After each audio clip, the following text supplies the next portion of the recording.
Dios bendiga una vez más. Estamos por aquí en esta gloriosa amanecer. La paz y la misericordia de nuestro Señor Jesucristo lo esté amparando de una forma muy especial. Y le habla a tu hermano doctor Aramis Ascensión de la comunidad Renovación Carismática. Y bienvenido a nuestro catecismo de fe y el episcopal que tenemos hoy. La vamos a estar recitando en algunos ejercicios espiritual que va a ser de sumamente importancia para nosotros y nuestra vida. Hoy vamos a estar hablando acerca del bautismo de los niños por la Biblia, las palabras de Dios. Y vamos a empezar con este mensaje muy poderoso que nos va a bendecir a todos nosotros de una forma muy especial. Y vamos a hablar del bautismo de los niños. La orden excelentísima del Consejo de Ancianos que ofician el bautismo y el padronamiento del padrinato de los niños en la iglesia, que ofician ese oficio para llevar a los niños a presentarlo a la iglesia, presentarlo al Señor y bautizarlos como un acto de penitencia siempre grato delante de la presencia del Señor, conjunto a su familia y a su padre y a su madre, y con 2 y 3 testigos y vecinos. Eso era parte de lo que era la orden excelentísima del Consejo de los Ancianos, que oficiaba el bautismo y el padronamiento del padrinato de la iglesia en ese acto bautismal. Y aquí vemos un gobernante que le llaman César Augusto. Era un emperador que imperaba en el orden y en la ley de ese acto bautismal, y iba y trabajaba de las manos con las iglesias catedráticas de aquel tiempo, de aquella época. Y dice que César Augusto, ese emperador que imperó en la ley y en el orden, dice que promulgó un edicto para que todos los niños sean empadronados y sean empadrinados, y llamó a todo el mundo y a la casa de Judá y a la familia de Judá y todos los niños los llamó para empadrinarlos. Y dice que todas las madres que abrían matrices empadronaban a sus niños, y también eso era parte del padrinato y del registro gubernamental del padrón de la iglesia en su colectividad social. Y eso era parte del registro del padrón de la iglesia, y todos los niños y las madres que abrían matriz los llevaban a templos, a ese acto bautismal y ese empadronamiento que era parte del padrinato de la iglesia. Y en ese mandato era parte del folio de la iglesia de los niños empadronados y registrarlos en el folio de la iglesia. Es decir, que era parte de la colectividad social de la iglesia, conjunto a ese edicto que promulga César Augusto, que promulga ese edicto, y todos los niños sean empadrinados en ese acto de bautismar y también de padrinamiento, que era parte del oficio de la iglesia. Y en todo ese acto de padrinamientos, la familia de Judá y de Belén y toda la familia se reunían para ese acto, que era un acto de consagración, era un acto de veneración al Señor, pero en presentar a los niños como ese acto bautismal penitencial de la iglesia. Y todos ellos convivían colectivamente, en colectividad con la iglesia, y todos los niños eran empadronados y registrados en el folio de la iglesia. Toda la madre que abría matriz para aquella época lo llevaban a la iglesia y lo escribían en el folio de la iglesia y lo registraban ahí en el padrón de la iglesia para que sean empadronados. Es decir, que en aquella época, en aquella época no estaba civilizada como hoy, que hoy todo está puesto en su lugar, pero en aquella época poco a poco la iglesia se iba civilizando y el empadronamiento se vino dando y el padrinato dentro de la iglesia. Pero eso era parte de la orden excelentísima del Consejo de Ancianos, que oficiaba ese acto bautismal y penitenciar de empadronamiento en el padrinato de la iglesia, que era parte de toda esa festividad de la iglesia. Es decir, que ese César Augusto, cuando promulga ese edicto, todos los niños y toda la madre tenía que llevar a los niños, toda la madre que abría matriz tenía que llevar a los niños a empadrinarlos en el padrón del folio de la iglesia, registrarlos colectivamente, en colectividad con el cuerpo de la iglesia, con el cuerpo místico de la iglesia. Y toda madre que abría matriz, al 8º día, ese niño lo presentaba en el altar santísimo y se lo presentaban en el altar santísimos y se da llamado santo. Ese niño se da llamado santo conforme a la ley de los ritos bautismal de la orden de Moisés. Era un acto de purificación de los niños y de santidad que lo presentaba, y era parte de los rituales bautismal de la orden que Moisés había dado, de una ley de purificación que toda madre que abriera matriz al octavo día tenía que presentarles a los niños en el santísimo altar, y ese niño se da llamado santo, se da llamado santo. Es decir, que la iglesia siempre ha contribuido con todo este servicio y con toda esta cosa. Y ese emperador, ese César Augusto, era un emperador, pero imperaba en el orden y en la ley de la iglesia catedrática de aquella época y de aquel siglo. Eran civilizadas por medio de esa ley de acogimiento, que era parte del orden también de la iglesia. Y aquí vemos que Juan el Bautista es el primer modelo de los nuevos creyentes bautizados. Juan el Bautista es el primer modelo de los creyentes bautizados que se dan siervo venerable y predilecto de Yahvé, que se dan siervo venerable y predilecto de Yahvé. Cuando la paloma descendía de arriba y posaba sobre el hombro de un niño, eso daba a demostrar que era símbolo de paz, formación y transparencia en la vida ministerial de ese niño, y lo hacía competente, y era parte de esa complejidad del Señor. Es decir, que se volvía complaciente en esa obra de misión del Señor, y lo oficiaba en una vida pura, santa al Señor y grata en esa vida personal del niño. Era parte de esa colectividad. Pero cuando esa paloma posaba sobre la vida de un niño, eso era símbolo de paz, formación y transparencia en la vida ministerial de ese niño. Y lo hace ser complaciente en esa obra de misión del Señor, y lo oficiaba para su propia vida personal y ministerial. Y es decir que ese niño se convertía en un siervo venerable y predilecto de Yahvé. Pero aquí vemos como referencia a Juan el Bautista, como referencia. Ese es el primer modelo de los nuevos creyentes bautizados. Es el primer modelo de los nuevos creyentes bautizados. Por eso el Señor Jesús dijo: dejen a los niños venir en pos de mí y no se lo impidáis, para que sean formados en el reino de Dios, para que sean formados en el reino de Dios. El mismo Jesús decía: deja a los niños venir en pos de mí y no se lo impidáis, para que sean formados en el reino del Señor. Y nos dice la Escritura también que eso era parte de la demostración de fe y bautismar de la colectividad de la iglesia en el niño. Y si el niño creía y fuera bautizado, será salvo él y su casa. Y si el niño creía y será bautizado, será salvo él y su casa. Entonces, ese acto traía salvación. El acto bautismal no nada más cosa, traía también salvación. Si el niño creía y fuera bautizado, sería salvo él y su casa. Pero por eso Jesús dijo: deja a los niños venir en pos de mí y no se lo impidáis, para que sean formados en el reino del Señor. Aquí ese niño se puede convertir en un siervo venerable y predilecto de Yahvé, y ser un modelo como lo fue Juan el Bautista, Pero este acto sacramental de la iglesia se hacía bajo los tres signos penitenciales. Bajo el nombre del Padre, del Hijo y del Espíritu Santo.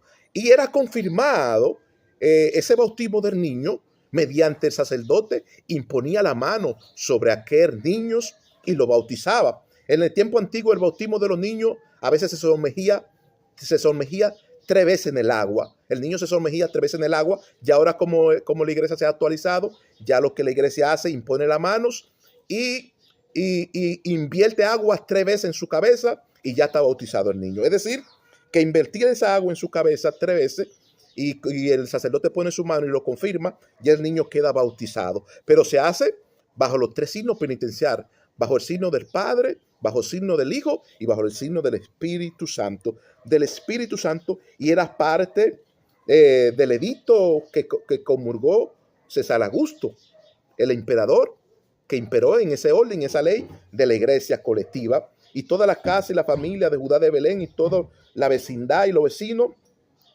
y los compuebranos de aquella época venían y traían sus hijos. Sus hijos eran empadronados, registrados en el folio de la iglesia y bautizados también de una vez como ese acto gubernamental de la iglesia y de la colectividad social de la misma iglesia, Y eso era parte de todo ese oficio, era parte.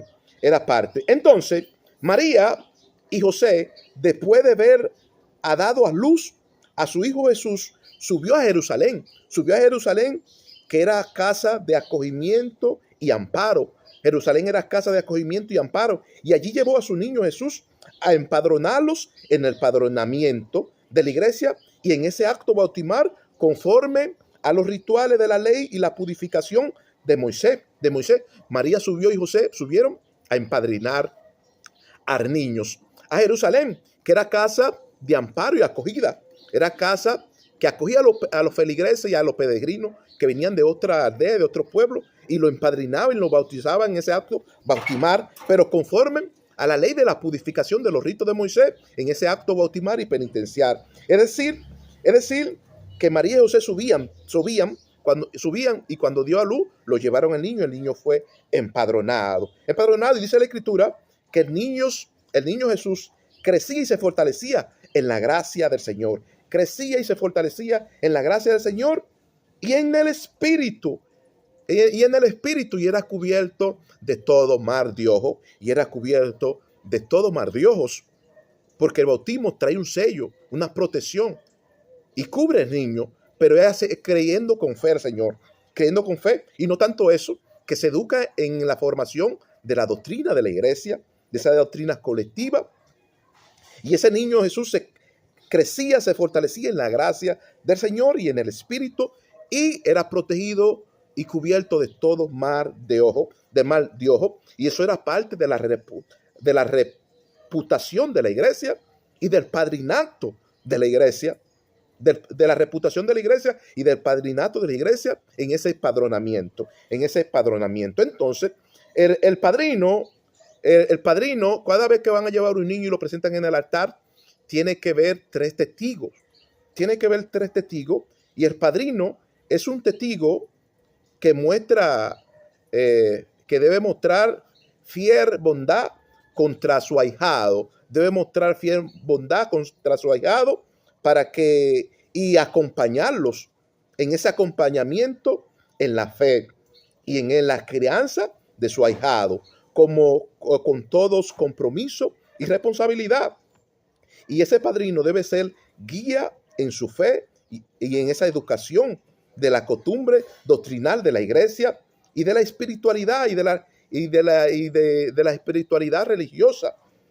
Siempre el padrino debe apoyarlo a su ahijado en esa parte de formación del rol sacramental de la iglesia, Entonces, el padrino aquí no es que nada más es un testigo, no, el padrino aquí tiene que también ser una persona acogida y debe también ser parte del adoctrinamiento y de la crianza de aquellos niños y acompañarlo en todo su acto de fe y bondad, dándole buena crianza a ese ahijado. No es nada más el padre, el padrino también tiene una responsabilidad y un compromiso en la espiritualidad del niño, también en la vida religiosa del niño, apoyando a su ahijado, formándolos en el rol del sacramento de la iglesia, Es decir, que el padrino aquí también ejerce un ejercicio, y en todo ese modo de vida, el padrino también tiene que apoyar a los niños y se encarga también con los padres y la madre. Y ese acto bautismal influye en el comienzo bautismal del niño y es parte de su primer inicio ministerial. Y lo lleva a esa parte de su primer inicio ministerial que lo lleva a ejercitarse en su fe devocional al Señor y ese niño es marcado y sellado por Dios, por Dios, por Dios, y alcanza la eterna voluntad de Dios. Ese niño alcanza la eterna voluntad del Señor, del Señor, del Señor. Pero todo eso son parte del sacramento de la confirmación de la iglesia, del sacramento de la confirmación de la iglesia, y su madre y su padre darle seguimiento al niño junto al padrino, darle seguimiento al niño en ese sacramento de la confirmación y educarlo al niño, llevarlo a ser siervos venerables, predilecto de Yahvé, y que sea de ejemplos, y que el rol sacramental en la vida de ese niño sea una persona de bien, sea una persona de bien, de bien. Y esos son parte del sacramento de la confirmación de la iglesia y de la confesión. Los padres junto a las madres y junto al padrino, dale seguimiento a ese niño, dale seguimiento a ese niño. Entonces, la Sagrada Escritura ordena a los padres y a la madre a cumplir con su acto de fe, creenciar y bautimar de los niños como una fe de su acción justa y santa, presentando a los niños en el altar del Santísimo al octavo día, conforme a los rituales de las leyes de purificación de Moisés y su acto bautimar, presentarlo a los niños en el Santísimo altar del Santísimo, sellarlos, marcarlos por el Señor, para que el Señor los cubra de toda clase de mal y maleficencia y de mal de ojo también. Cuando lo presentamos al octavo día, ese niño, el Señor los cubre del mal de ojo y de toda clase de mal y maldificencia.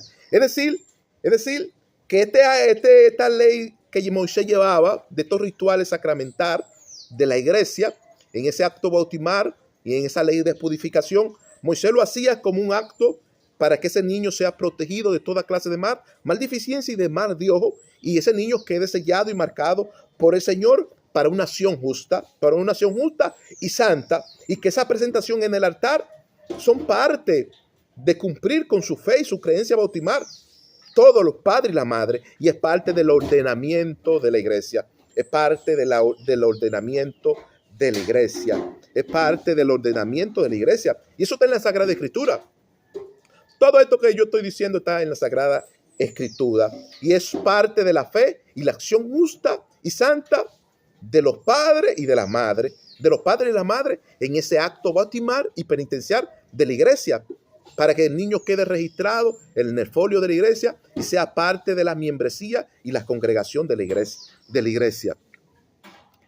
Este acto bautismal en el niño no es un símbolo. Este acto bautismal en el niño no es un símbolo, sino una acción justa y santa que lo marca y lo sella dándoles madurez y lo lleva a una vida llena de espiritualidad y lo encamina a ser un nuevo creyente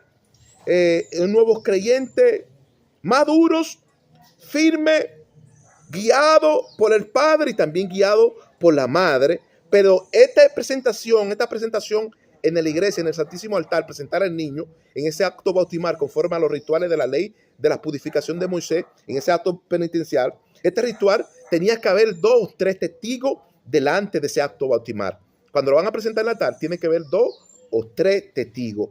2 o 3 testigos fiel, que sean firmes, que ayuden al niño en todo el acompañamiento de la vida ministerial del niño, hasta que el niño se convierta en un siervo venerable, predilecto de Yahvé, y que pueda oficiar su vida ministerial, que era parte del rol sacramental de la iglesia. Pero tiene que haber 2 o 3 testigos, 2 o 3 testigos que lo encamine de manos, y trabaje con él, trabaje en la vida de fe de él, en su creencia, y para que el niño pueda salir,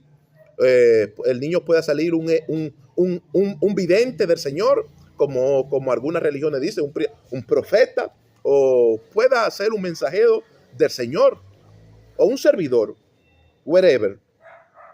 Entonces, después que el niño es bautizado, su padre y su madre tienen que influirle en los buenos valores y en su buena costumbre de esos niños, encaminándolos en su fe colectivamente y en la educación magistral de la iglesia, en los ejercicios corporales y en los buenos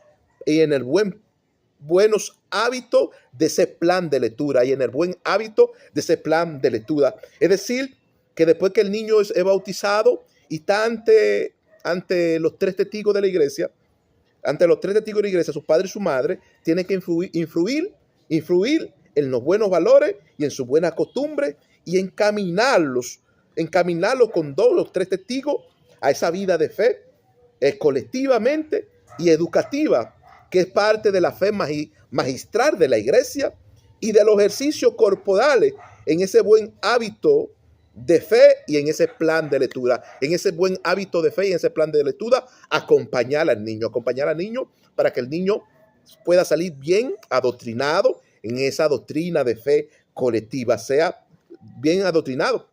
Y el magisterio de la iglesia tiene que ver con el rol del sacramento de los niños. El magisterio de la iglesia tiene que ver con el rol y el sacramento de los niños, que es parte de la creencia de la iglesia y del padronamiento del padrinato de la iglesia. En ese acto bautismal penitenciar es parte de ese error. Es parte de ese error, es parte de la espiritualidad de la iglesia.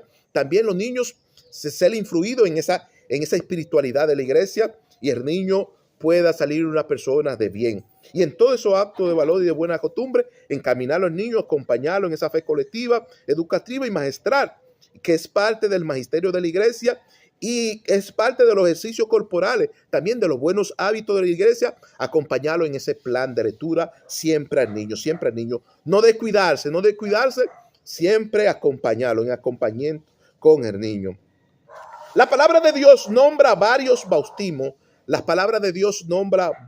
bautismos. Y uno de ellos es el bautismo de los niños en agua como un acto de representación ante el Señor para que Dios los cuide e intervenga en la vida personal de ellos, de ese niño, influyéndolos y encaminándolo en esa nueva vida, como un nuevo creyente, como un siervo venerable del Señor, protegido por Dios, cuidado por Dios, y para que tenga madurez y firmeza en esa vida espiritual, espiritual de la espiritualidad y en el acompañamiento del padrino, del padre y la madre. Pero el nuevo creyente se va a ir fortaleciendo. El niño se va a ir fortaleciendo y hay varios bautismos y uno de los bautismos es el bautismo en el agua. El niño se sumergía 3 veces en el agua. Lo sumergía en un bautisterio. El bautisterio lo sumergía en el bautisterio de los niños. Eran sumergidos 3 veces, pero como la iglesia se ha civilizado, lo que hace es que invierte aguas 3 veces en la cabeza como un signo penitencial de bautismo. Y es confirmado ese bautismo por el sacerdote que impone la mano sobre ese niño y es confirmado con toda clase de bondad. Y ese acto lo lleva también a ese grado de espiritualidad y de educación de la convivencia de la iglesia, de la fe de la iglesia y de la hermandad de todos los fieles conjunto a la iglesia. Y es parte de la enseñanza y del plan de toda la iglesia, en la lectura, en la fe, en el ayuno, en la oración. El niño va a ir creciendo y fomentado en esa unión fomentar de la iglesia. Es cuidado por Dios y ese acto de los padres no es nada más, se queda ahí, no. El niño es marcado y es sellado. Y aparte de ser marcado y sellado, ese acto del padre dándole acompañamiento lo lleva a ser un nuevo creyente venerable y predilecto de Yahvé. Porque el padre y la madre no se descuidado. Es decir, que aparte de ser un acto, no es un símbolo, es una acción justa y santa de los padres y la madre. No es un símbolo, es una acción justa y santa de los padres y la madre. Porque si fuera un símbolo, se quedaba en un símbolo, pero no es un símbolo. Es una acción justa y santa del padre y la madre. Entonces encaminarlo y va creciendo como un nuevo creyente venerable al Señor en toda clase de conducta espiritual. Entonces, el niño en ese acto va siendo cuidado y Dios interviene en la vida personal de ese niño, iluminando todo su camino, iluminando todos sus caminos, y el Señor también ejercitándolos en una pura madurez, de lo que es la palabra del Señor. Segundo,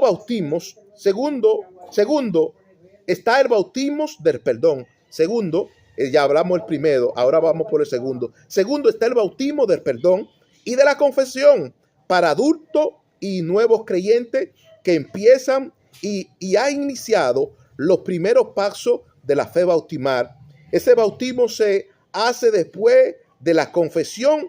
El niño es sumergido en agua, reconociendo que ha dejado la vida vieja y pasada y la ha sepultado en el agua y ha nacido de nuevo en una nueva criatura, en un nuevo creyente, y la vida vieja la ha dejado, su vieja manera de vivir la ha dejado sepultada, ha dejado el pasado, reconociendo que ese acto bautismal es acción justizanta, reconociendo que el niño está siendo marcado y sellado por Dios y que hay un compromiso y una responsabilidad del padre y la madre y también del padrino acompañarlo en todo ese caminar, Pero esa vida del niño está siendo sumergida y en esos primeros inicios de ese nuevo creyente inicia en esa fe bautismal, dejando esa manera vieja de vivir y sumergiéndola en las aguas bautismal, sumergiéndola y es parte de la fe y de ese acto bautismal y penitencial de la iglesia. Entonces ese nuevo creyente empieza y inicia dando sus primeros pasos, pero es acompañado de su padre y su madre y de su padrino. En ese acompañamiento de fe, el niño va reconociendo en ese error y en el sacramento de la confesión de la fe del niño, que es parte del error del sacramento de la iglesia, y ese niño es sumergido, reconociendo que ha dejado la manera vieja de vivir y la ha sepultado y ha nacido en una nueva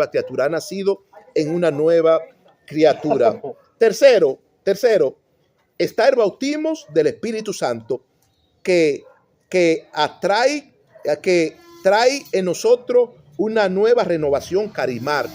Tercero, está el bautismo del Espíritu Santo que trae en nosotros una nueva renovación carismal, comprometiéndonos en la responsabilidad y en la infusión de sus dones y carisma con el fuego de la fe ardientemente. Cuando somos bautizados, somos marcados y sellados y recibimos el perdón y la confirmación del Señor. Y somos personas influyentes en los dones. Somos personas influyentes en los dones con el carisma de la renovación del Espíritu Santo, con ese carisma de la renovación del Espíritu Santo que cada día nos renueve y nos fomenta en ese bautismo, pero esa renovación viene con un compromiso y una responsabilidad, de los padres y la madre y el padrino en ese acto de fe, dándole acompañamiento. Entonces, este bautismo trae esa renovación carismal tanto en la vida personal de nosotros y también en la de los niños. Cuarto, y está el bautismo de la reconciliación que nos forma.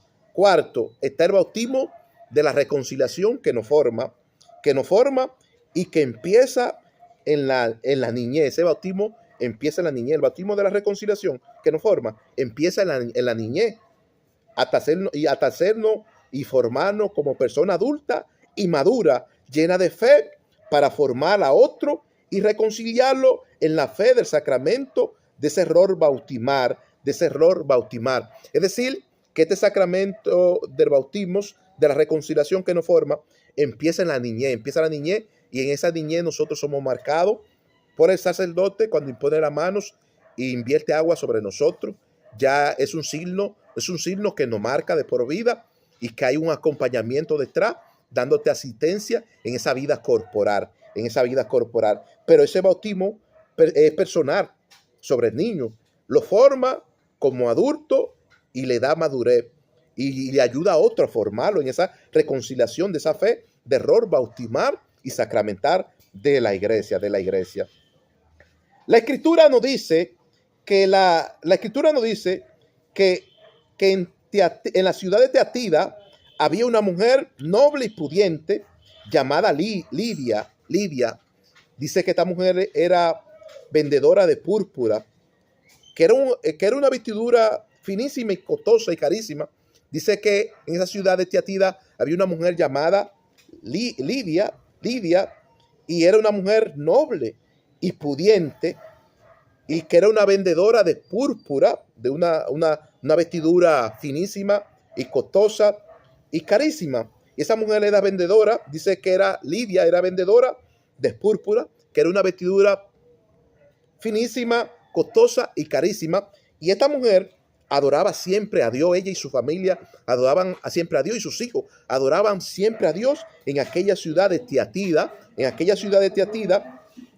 y ellos adoraban a Dios, y era una familia de nuevos creyentes, es decir, que practicaban su fe y su fe con hermandad, ella y sus hijos. Pero pasando Pablo por su casa, dice que Pablo moró en la casa de esa mujer, en esa ciudad de Teatira. Dice la escritura que Pablo moró, y pasando Pablo por aquel lugar, moró, evangelizando las palabras del Señor. Estaba Pablo. Entonces, dice la escritura que Pablo posó y moró bajo la casa de aquella mujer, y estaba en aquella ciudad de Teatira, Pablo, conjunto en hermandad con aquella familia y sus hijos.